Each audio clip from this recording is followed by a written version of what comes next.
5,000 की सब्सिडी और 7,500 की सब्सिडी। साथ ही साथ इनके जो मोटर वाहन कर है, जो मोटर व्हीकल टैक्स है, पहले 10,000 के, उसमें 75% की छूट होगी और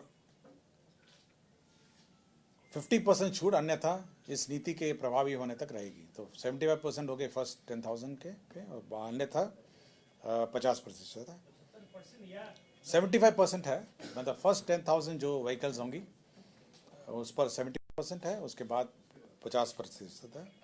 और बिहार टैक्सी एग्रीगेटर परिचालन निर्देश के अंतर्गत ये जो अधिकृत सेवा प्रदाता है उसमें 20% इलेक्ट्रॉनिक दोपहिया वाहन और तृतीय वर्ष में समाप्ति पर 40% इलेक्ट्रॉनिक दोपहिया वाहन और चौथे वर्ष में 50% इलेक्ट्रॉनिक दोपहिया वाहन के बेड़ा भी शामिल रहेंगे। तो ये बेसिकली ये जो टैक्स है, दो प्रकार के छूट होगी। एक तो टैक्स पे होगी, देखिए जो अगर आप दो पहिया वाहन आप खरीदना चाहते हैं तो फर्स्ट 10,000 मतलब 10,000 वाहन, मतलब अगर आप अप्लाई करेंगे तो जो पहले 10,000 वाहन जो क्रय होंगे इस पॉलिसी के, उनको 5,000 रुपीज़ पर व्हीकल आपको सब्सिडी मिलेगी। अगर आप अनुसूचित जाति जनजाति के होंगे तो आपको 7,500 की सब्सिडी मिलेगी। साथ ही साथ अगर फर्स्ट 10,000 व्हीकल्स में आप होंगे तो आपको 75% ऑफ द रोड टैक्स आपको सब्सिडी में मिलेगा, मतलब 75% ऑफ द रोड टैक्स की छूट होगी। और अगर आप उस 10,000 से ऊपर होंगे तो आपको 50% की छूट होगी। क्लियर हो गया? बहुत सिंपल है ये। इसी प्रकार दो पहिया वाहन पे, तीन पहिया वाहन पर, 3 व्हीलर पे है, यात्री वाहक पर 50% की छूट है और इलेक्ट्रॉनिक तिपहिया वाहन माल वाहक पर 50% की छूट है। ये है छूट आपका क्रय एवं निबंधन पे है, जो आपका ये रजिस्ट्रेशन पर आपकी छूट है। इलेक्ट्रॉनिक 4 पहिया वाहन, फोर व्हील, 3 पहिया वाहन यात्री वाहक, मैं आपको पूरा डिटेल दे दूंगा, पॉलिसी दे दूंगा आपको, आप लिख लीजिएगा, ठीक है ना। इलेक्ट्रॉनिक 3 पहिया वाहन में बिहार राज्य क्रय एवं निबंधन पर मोटर वाहन पर 50% छूट रहेगी और बिहार राज्य क्रय एवं निबंधन नए 3 पहिया यात्री वाहक को सड़क परिवहन राजमार्ग मतलब और बाकी जो भारत सरकार देती है वो तो अलाउड ही है। और इलेक्ट्रॉनिक 3 पहिया वाहन माल वाहक, जो माल वाहक है, जो सामान वाहन होती है, उस पर 50% की छूट रहेगी, जो निबंधन एवं मोटर वाहन। नहीं, खरीदने पे नहीं है, केवल टैक्स पे छूट है, ठीक है। लेकिन 4 पहिया में फिर आपका 4 व्हीलर इलेक्ट्रॉनिक 4 पहिया वाहन क्रय प्रोत्साहन 10,000 रुपये प्रति किलोवाट आवर बिहार राज्य में क्रय एवं निबंधन प्रथम 1,000 4 पहिया वाहन पे होगी और अधिकतम सीमा 1.5 लाख होगी। ये किलोवाट आवर पे है, 4 व्हीलर पर 10,000 प्रति किलोवाट आवर और मैक्सिमम है 1.5 लाख।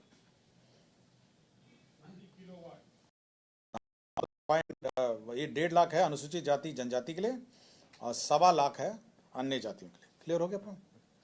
प्रति किलोवाट है 10,000 और प्रथम 1,000 व्हीकल, फर्स्ट 1,000 व्हीकल पे है।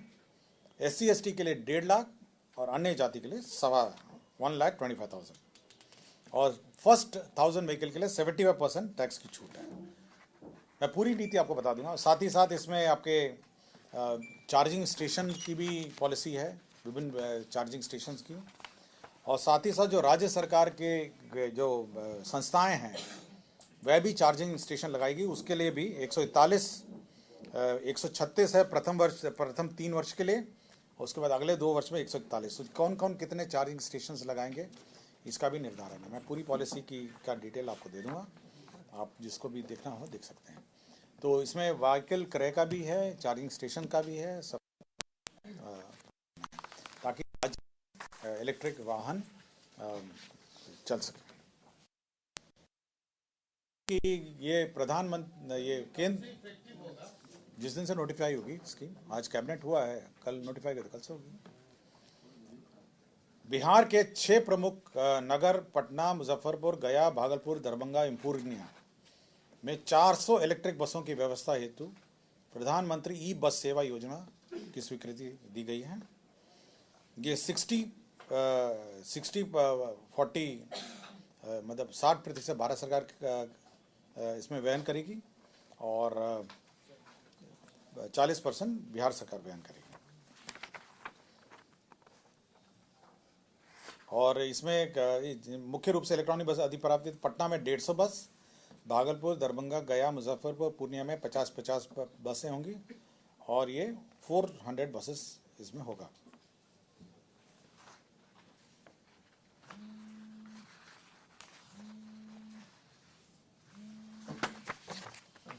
राज्य सरकार ने सभी जो पुरानी वाहन है, पुरानी गाड़ियां हैं, जो सरकारी विभागों की गाड़ियां हैं, बोर्ड है, निगम है और अन्य कार्यालय हैं, जो इधर उधर पड़ी रहती हैं, गाड़ियां हैं, 2 पहिया वाहन है, 3 पहिया वाहन है, रोलर है, ट्रक है, ट्रैक्टर है, ट्रक है, जो सरकारी है, उसको डिस्पोज करने के लिए mineral and scrap trading corporation से अग्रीमेंट करने का निर्णय लिया है। Mineral and scrap trading corporation इन सभी वाहनों को एकत्रित करके ई ऑक्शन करेगी और सभी जितने भी पुराने गाड़ियां हैं जो अनयूज्ड इधर उधर पड़े रहते हैं, आप देखते होंगे बहुत जगह पड़ी हुई हैं, वो सभी का स्क्रैप के रूप में इसको डिस्पोज करेंगे।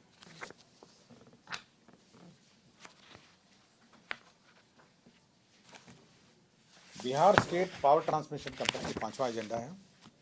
इसमें खगोल दीघा संचरण लाइन है कि अंडरग्राउंड 132 kVA एक्सएल एलपीई केबल भाग को मोनोपोल के द्वारा ओवरहेड संरचना लाइन में परिवर्तित करने एवं HTLS कंडक्टर के द्वारा रिकंडक्टिंग है। तो बेसिकली जो हम लोग का खगोल लाइन है उसको स्ट्रेंथनिंग करने के लिए राज्य सरकार ने 103.328 करोड़ की योजना स्वीकृत की है। तो खगोल का जो ट्रांसमिशन लाइन है जो पटना को सप्लाई करती है उसके लिए ये दी गई है।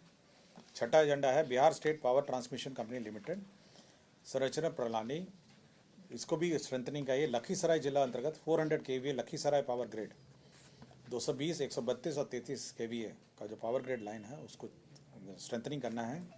और साथ ही साथ लास्ट मीटिंग में आपको याद होगा हम लोगों ने सोलर ग्रिड और सोलर पावर प्लांट उस इलाके में सैंक्शन किया था, तो उसको इवैक्यूएशन जो पावर वहाँ से इवैक्यूएट होगी उसमें भी ये मदद करेगी। ये 100 करोड़ 33,60,000 रुपये की योजना है। ठीक है, तो बेसिकली 2 पावर लाइंस है जिसको स्ट्रेंथनिंग का निर्णय लिया। 2 योजना ये 7 और 8 है। ये पश्चिम चंपारण जिला मुख्यालय में जो बेतिया में जो ये बन रहा था, मतलब क्षमता प्रेक्षागृह जो ऑडिटोरियम बन रहा था, उसका रिवाइज्ड एस्टीमेट आया है 47 करोड़ 91,35,000। तो रिवाइज्ड एस्टीमेट आया है पश्चिम चंपारण का और पूर्वी चंपारण का भी सेम 2000 क्षमता का जो एस्टीमेट है, जो ऑडिटोरियम है 47 करोड़ 70,20,000, वो भी 2 रिवाइज्ड एस्टीमेट इस बार सैंक्शन है। नए नहीं है, कल रिवाइज्ड है। क्या हुआ? हाँ, रिवाइज्ड है, रिवाइज्ड एस्टीमेट है। 4119 पहले था 2431, फिर आया 4119 और उसका 4791। क्लियर हो गया? ये है आपका, मैंने बताया पश्चिम चंपारण का। क्लियर हो गया आपको? पश्चिम चंपारण में 2431 था, उसका 4119 हुआ और उसके बाद 4791। ठीक है ना, लाख में करोड़ में कर लीजिए इसको। ठीक है। पूर्वी चंपारण का था 24.41 करोड़, उसके बाद 41.22 करोड़ और अब 47.77 करोड़, तो 3 आ गया। क्लियर हो गया आपको? जिला बिहार जिला परिषद सेवा शर्त नियमावली 2023 की स्वीकृति दी गई है। आपको पता होगा जिला परिषद में जिला अभियंता रहते हैं, असिस्टेंट इंजीनियर रहते हैं, इंजीनियर रहते हैं, सभी स्टाफ रहते हैं। तो उनकी नियुक्ति और उनकी सेवा शर्तें अब निर्धारित की गई है और इसी की सेवा नियमावली कैबिनेट, उनका प्रमोशन कैसा होगा, अपॉइंटमेंट कैसा होगा, यही सब आपका अब हो गया। ठीक है। एक राजवर्धन गुप्ता हैं, तत्कालीन अंचल अधिकारी हिलसा नालंदा, ये 10,000 रुपये घूस लेते हुए इनको डिसमिस किया गया है। माननीय उच्च न्यायालय पटना में स्थापना में IT संवर्ग के विभिन्न कोटि के 81 पदों का सृजन किया है। तो IT जो इंफॉर्मेशन टेक्नोलॉजी माननीय उच्च न्यायालय में जो काडर है उसके लिए 81 पद स्वीकृत किए गए। ये विज्ञान एवं प्रौद्योगिकी विभाग के का प्रस्ताव था। सुशासन के कार्यक्रम 2020 और 25 में जितने भी हमारे राजकीय पॉलिटेक्निक संस्था हैं उसमें आपको याद होगा कि सेंटर फॉर एक्सेलेंस आपके IIT पटना के साथ एग्रीमेंट हुआ है।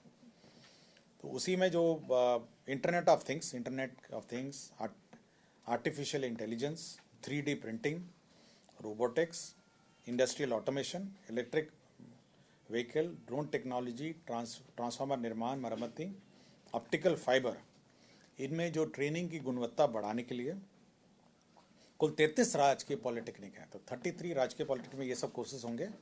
मैं फिर से पढ़ देता हूँ। इंटरनेट ऑफ थिंग्स है, आर्टिफिशियल इंटेलिजेंस है, 3D प्रिंटिंग है, रोबोटिक्स है, इंडस्ट्रियल ऑटोमेशन है, इलेक्ट्रिक व्हीकल है, ड्रोन टेक्नोलॉजी है, ट्रांसफार्मर निर्माण एवं मरम्मती है और ऑप्टिकल फाइबर है। इसमें 122.86 करोड़ का व्यय होगा। 122.86 करोड़ का 33 ITI में पॉलिटेक्निक संस्था में व्यय होगा।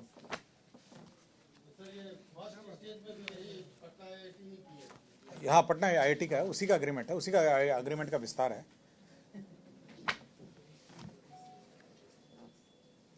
श्रम संसाधन विभाग अंतर्गत बिहार राज्य श्रम कल्याण समिति के विभिन्न कोटि के 93 पदों में को विभिन्न कोटि के कुल 72 पदों को प्रत्यापित कर 33 नए पद सृजन है। ये दशरथ मांझी श्रम एवं नियोजन संस्था है। ये आपके एयरपोर्ट के पास ये संस्था एस्टैब्लिश्ड है और इस श्रम संसाधन विभाग की है। दशरथ मांझी श्रम एवं नियोजन अध्ययन संस्था, तो जो लेबर से रिलेटेड रिसर्च है। तो 93 पद उसके में से 72 पद सरेंडर किए गए हैं और 33 नए पद का सृजन हुआ। बिहार कर्मचारी राज्य बीमा योजना प्रयोगशाला शिल्पी के, ये जो बिहार कर्मचारी राज्य बीमा योजना है, इसमें आपको याद होगा कि जो लैब टेक्नीशियंस हैं, हॉस्पिटल हैं, क्लिनिक हैं, ये सब हैं, उसमें जो भर्ती प्रोन्नति सेवा शर्त नियमावली है वो स्वीकृत हुए हैं। बिहार दंत चिकित्सा सेवा संशोधन नियमावली है। ये बिहार के जो डेंटल ये कॉलेजेस हैं उनके सेवा में के संशोधन में नियमावली ये स्वीकृत की गई है। नहीं, सेम है, बाकी जो डॉक्टर्स के समरूपी है। बिहार राज्य अल्पसंख्यक आवासीय विद्यालय योजना, इसके अंतर्गत नए टीचर्स की पोस्ट क्रिएट है। 481 टीचर्स का पोस्ट क्रिएट किया गया है। जो बिहार राज्य अल्पसंख्यक आवासीय विद्यालय योजना का अंतर्गत जो हॉस्टल्स हैं, हाँ 13 जिला।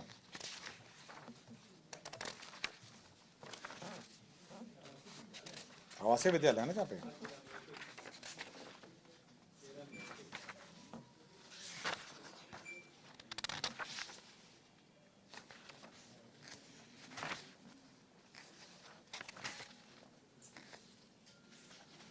आपको बता देंगे 13 जिला में, प्रस्ताव में नहीं है। 13 जो डिस्ट्रिक्ट्स में हैं,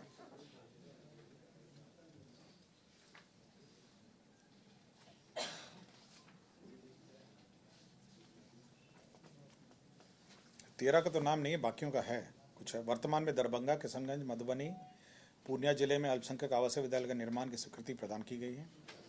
2 जिले दरभंगा एवं किशनगंज जिले में कार्य पूर्ण और उद्घाटन किया जा चुका है, लेकिन 13 जिले का हम आपको सूचित उपलब्ध करा देंगे।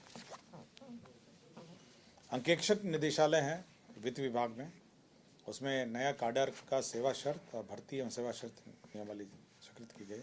अभी अंकेक्षक निदेशालय का अपना काडर नहीं था, तो इसी में जो कार्यालय में लिपिक हैं, लिपिक के संवर्ग है, ये सब क्लर्क ग्रेड के स्वीकृत किए गए।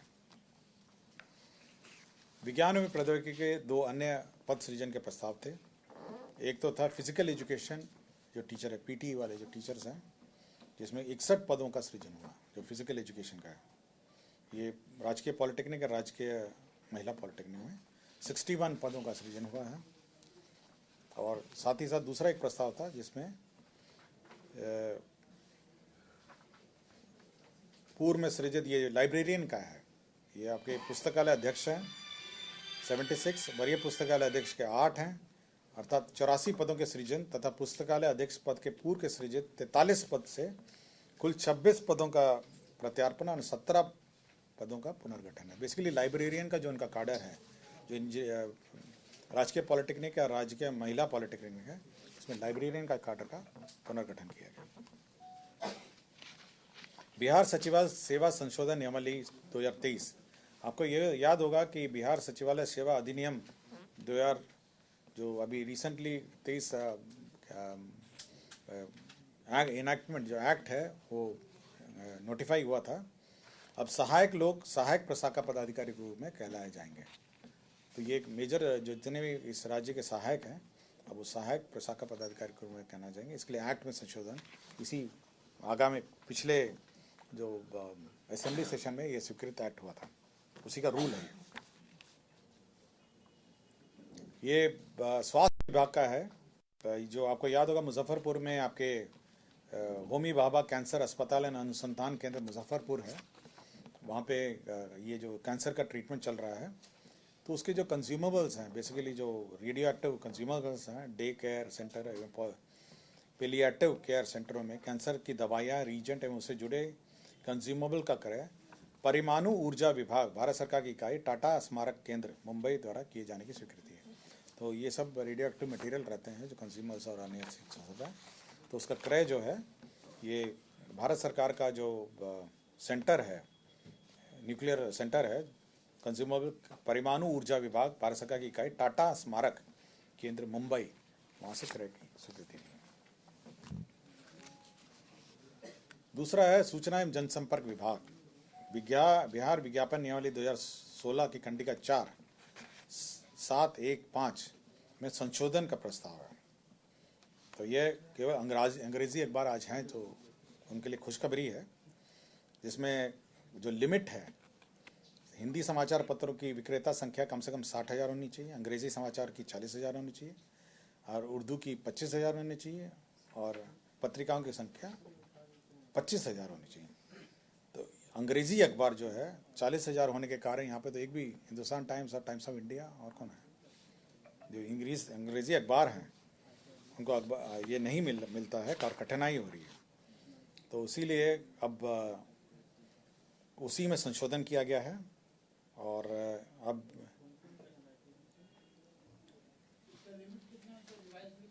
रिवाइज लिमिट अभी पता, हाँ लिमिट ही ख़त्म कर दिया। अब ये लिमिट ख़त्म करके जो भारत सरकार में जो एम्पैनल्ड हैं राष्ट्रीय समाचार पत्र में अभिप्रेत तो वैसे समाचार पत्र जिनके एक संस्करण की प्रसार संख्या DAVP अथवा ऑडिट ब्यूरो ऑफ सर्कुलेशन में अभिलेख में 75,000 से अधिक हो तथा जिनकी संस्करण एक से अधिक राज्यों में प्रकाशित होता हो तो नेशनल न्यूज़पेपर के रूप में परिवर्तित कर दिया है और लिमिट हटा दिया गया। सर ये सिर्फ अंग्रेजी के लिए थोड़ी नहीं, हिंदी के लिए भी जरूरी है। हाँ राष्ट्रीय समाचार पत्र हो गया ना, हाँ हिंदी के लिए भी ज़रूरी है, हाँ सेम है। हाँ हिंदी वाले तो सभी आए हैं, मोस्टली हिंदी वाले तो हैं ही यहाँ पे। हिंदी वाले में तो इतना सर्कुलेशन से ज़्यादा ही है। हिंदी में आपका 60,000, 40,000, 25,000 सब है ही हैं। हिंदी का सर्कुलेशन 15,000 भी होगा तो पहले में हो गए। हाँ अगर आप भारत सरकार में किसी मतलब राष्ट्रीय समाचार पत्र हों जहाँ पे आपके एक संस्करण की प्रसार संख्या DAVP अथवा ऑडिट ब्यूरो सर्कुलेशन अभिलेख 75,000 से अधिक हो और संस्करण एक से अधिक राज्यों में प्रकाशित हो तब होगा।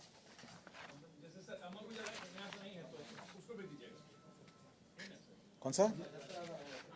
अगर वो राष्ट्रीय समाचार पत्र के रूप में माना जाएगा तब।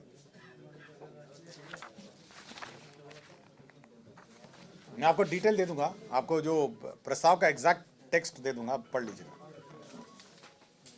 और बिहार राज्य में कबड्डी खेल को बढ़ावा देने के लिए बिहार की ब्रांडिंग राष्ट्रीय और अंतर्राष्ट्रीय करने के लिए जो पटना पायरेट्स हैं उसको नॉमिनेशन के आधार पर बिहार राज्य खेल प्राधिकरण द्वारा प्रायोजित किए जाने की घटनोत्तर स्वीकृति दी गई। पटना पायरेट्स द्वारा जो कबड्डी मैच चल रहा है उसी में उनको स्पॉन्सरशिप के लिए राज्य सरकार ने नॉमिनेशन में अलाउ किया।